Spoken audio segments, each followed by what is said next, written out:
اور پھر ہندوستان کے آخری شہنشاہ بہادر شاہ ظفر کو میکنن میکنزی بحری جہاز میں بٹھا دیا گیا۔ یہ جہاز 17 اکتوبر 1858 کو رنگون پہنچ گیا۔ شاہی خاندان کے 35 مرد اور خواتین بھی تاجدار ہند کے ساتھ تھیں۔ کیپٹن نیلسن ڈیوس رنگون کا انچارج تھا۔ وہ بندرگاہ پہنچا، اس نے بادشاہ اور اس کے حواریوں کو وصول کیا، رسید لکھ کر دی اور دنیا کی تیسری بڑی سلطنت کے آخری فرمانروا کو ساتھ لے کر اپنی رہائش گاہ پر آ گیا۔ نیلسن پریشان تھا۔ بہادر شاہ ظفر قیدی ہونے کے باوجود بادشاہ تھا اور نیلسن کا ضمیر گوارا نہیں کر رہا تھا وہ بیمار اور بوڑھے بادشاہ کو جیل میں پھینک دے، مگر رنگون میں کوئی ایسا مقام نہیں تھا جہاں بہادر شاہ ظفر کو رکھا جا سکتا۔ وہ رنگون میں پہلا جلا وطن بادشاہ تھا۔ نیلسن ڈیوس نے چند لمحے سوچا اور مسئلے کا دلچسپ حل نکال لیا۔ نیلسن نے اپنے گھر کا گراج خالی کرایا اور تاجدار ہند ضلع سبحانی اور تیموری لہو کے آخری چشم و چراغ کو اپنے گراج میں قید کر دیا۔ بہادر شاہ ظفر 17 اکتوبر 1858 کو اس گراج میں پہنچا اور 7 نومبر 1862 تک 4 سال وہاں رہا۔ بہادر شاہ ظفر نے اپنی مشہور زمانہ غزل لگتا نہیں ہے دل میرا اجڑے دیار میں، کس کی بنی ہے عالم میں نہ پائیدار میں، اور کتنا بد نصیب ہے ظفر دفن کے لیے، 2 گز زمین بھی نہ ملی کوئے یار میں، اسی گراج میں بیٹھ کر لکھی تھی۔ یہ آج 7 نومبر کا خنک دن تھا اور سن 1862۔ بد نصیب بادشاہ کی خاتمہ نے شدید پریشانی میں کیپٹن نیلسن ڈیوس کے دروازے پر دستک دی۔ اندر سے ارزلی نے برمی زبان میں اس بدتمیزی کی وجہ پوچھی۔ خاتمہ نے ٹوٹی پھوٹی برمی میں جواب دیا، ضلع سبحانی کا سانس اکھڑ رہا ہے۔ ارزلی نے جواب دیا، صاحب کتے کو کنگھی کر رہے ہیں، میں انہیں ڈسٹرب نہیں کر سکتا۔ خاتمہ نے اونچی آواز میں رونا شروع کر دیا۔ ارزلی اسے چپ کرانے لگا مگر آواز نیلسن تک پہنچ گئی۔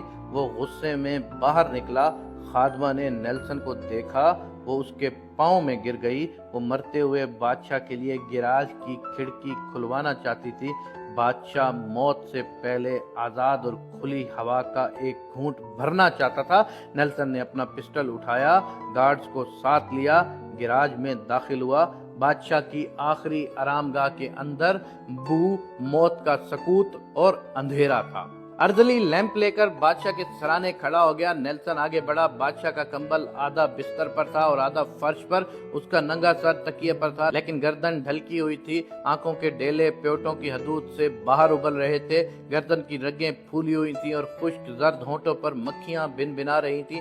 نیلسن نے زندگی میں ہزاروں چہرے دیکھے تھے لیکن اس نے کسی چہرے پر اتنی بے چارگی، اتنی غریب الوطنی نہیں دیکھی تھی۔ وہ کسی بادشاہ کا چہرہ نہیں تھا، وہ دنیا کے سب سے بڑے بھکاری کا چہرہ تھا اور اس چہرے پر ایک آزاد سانس، جی ہاں صرف ایک آزاد سانس کی اپیل تحریر تھی، اور یہ اپیل پرانے کنویں کی دیوار سے لپٹی کائی کی طرح ہر دیکھنے والی آنکھ کو اپنی گرفت میں لے لیتی تھی۔ کیپٹن نیلسن نے بادشاہ کی گردن پر ہاتھ رکھا۔ زندگی کے قافلے کو رگوں کے جنگل سے گزرتے مدت ہو چکی تھی۔ ہندوستان کا آخری بادشاہ زندگی کی حد عبور کر چکا تھا۔ نیلسن نے لوائقین کو بلانے کا حکم دیا۔ لوائقین تھے ہی کتنے، ایک شہزادہ جواں بخت اور دوسرا اس کا استاد حافظ محمد ابراہیم دہلوی۔ وہ دونوں آئے۔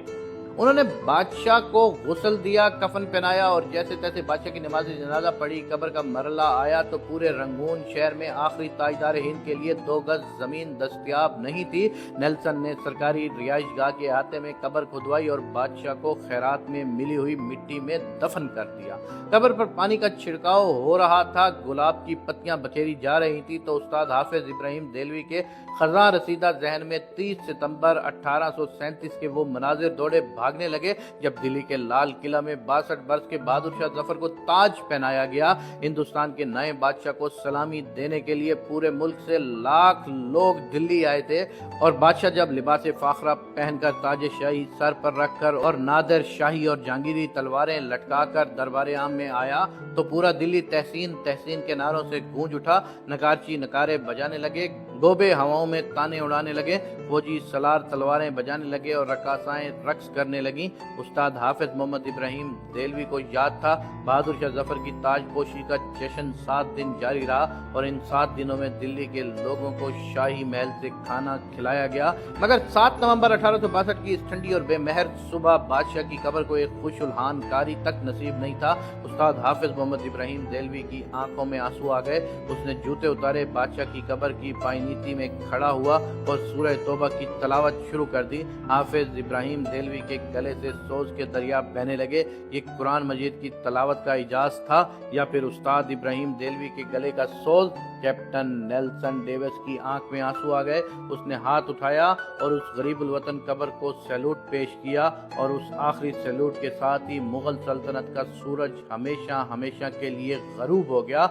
आप अगर कभी रंगून जाएं तो आपको डैगन टाउनशिप की कच्ची गलियों की बदबूदार झुग्गियों में आज भी बहादुर शाह जफर की नस्ल के खानदान मिल जाएंगे। ये आखिरी मुगल शाह की असल औलाद है, मगर ये औलाद आज सरकार के वजीफे पर चल रही है। ये कच्ची जमीन पर सोते हैं, नंगे पांव फिरती है, मांग कर खाते हैं और टीन के कनस्तरों में सरकारी नल से पानी भरते हैं। मगर ये लोग इस कसम पुरसी के बावजूद खुद को शहजादे और शहजादियां कहते हैं। ये लोगों को अहद रफ्ता की दास्तान सुनाते हैं। लोग कहके लगाकर रंगून की गलियों में गुम हो जाते हैं। ये लोग, ये शहजादे, ये शहजादियां कौन हैं? ये हिंदुस्तान के आखिरी बादशाह की सियासी गलतियां हैं। बादशाह ने अपने गिर्द नाअहल, खुशामदी और करप्ट लोगों का लश्कर जमा कर लिया था।